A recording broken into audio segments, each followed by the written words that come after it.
হ্যাঁ, তোমার বাথরুম থেকে বাইরে হওয়ার পরে আল্লাহ শুকরিয়া আদায় করবেন, আলহামদুলিল্লাহ, আল্লাহ সমস্ত প্রশংসা আল্লাহ তোমার, তুমি যে এই আযাব থেকে আননিলা আযাব, এই আযাব থেকে আমারে রক্ষা করছো, মুক্তি দিলা, এই জন্য আমি তোমার প্রশংসা করি। ও আফানি, ক্ষমা চাই, গুফরানাকা, তোমার কাছে ক্ষমা চাই, কেন? তুমি যে আমাকে নাজাত দিছো, তুমি যে আমারে রক্ষা করছো কি থেকে?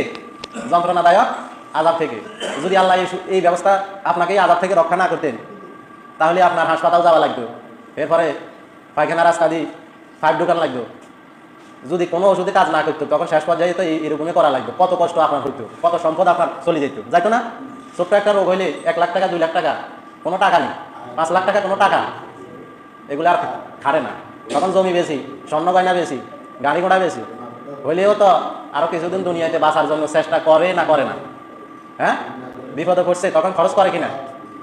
তো ঠিক ওই বিপদ এরকম মৃত্যুর পরেও আসবো, বলছে সেই বিপদ আসার আগে, সেই বিপদ আসার আগে তুমি খরচ করো, তুমি বেশি বেশি নেক আমল করো, তুমি পরকালে বিশ্বাসী, তুমি এইভাবে এইভাবে চলো, তাহলে তোমাকে আল্লাহ তাআলা নাজাত দিবে, মানুষের উপকার করো।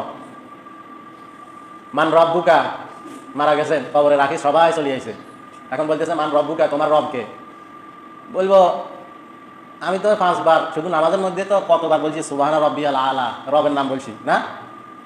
রুকুতে, সেজদাতে, সকালে 33 বার, ওই আসরে 33 বার, জোহরে 33 বার, মাগরিবে 33 বার, এশার সময় 33 বার রব আল্লাহ, এই তাসবিহ নিয়েই তো আমি ছিলাম। আমার রবকে, আমার রব হচ্ছে রব্বি আল্লাহ, রব্বি, রবকে আল্লাহ। আজ অন্ধ হইয়াছিল,